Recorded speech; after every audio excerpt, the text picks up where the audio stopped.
যেই লক্ষণগুলা দেখলে, যেই লক্ষণগুলা, যেই সিমটমগুলা আমাদের মাঝে থাকলে পরে আমরা বুঝতে পারবো যে আমি বা অমুক জান্নাতি। বুঝতে পেরেছেন?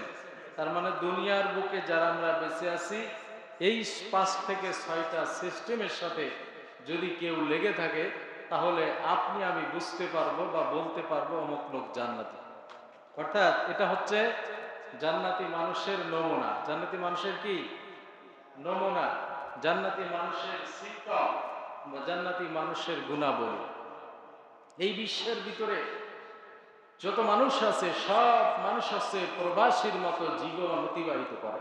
আমরা কিসে আছি? প্রবাস জীবনে। ঠিক কিনা বলেন?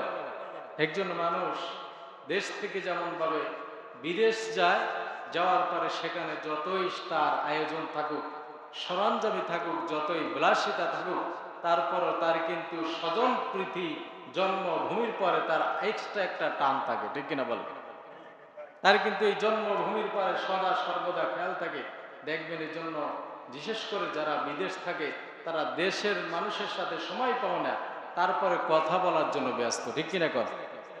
ফোন ধরলে আর ছাড়তে চায় না। কিন্তু আমরা তাদেরকে মূল্যায়ন করি না। আসলে বেচারা যে বিদেশে আছে, তার মনটা সদা সর্বদা সে দেশে, দেশের মানুষের প্রতি তার টান ভালোবাসা, যার কারণে সে কথা বলতে চায় শুধু। ঠিক কিনা বলেন? তদ্রূপ আমরা আছি বিদেশে, আমরা এই বিশ্বে যত মুসলিম জাতি আছি বা যে জাতি হোক না কেন, সব জাতি আছি আমরা বিদেশে। কোথায়?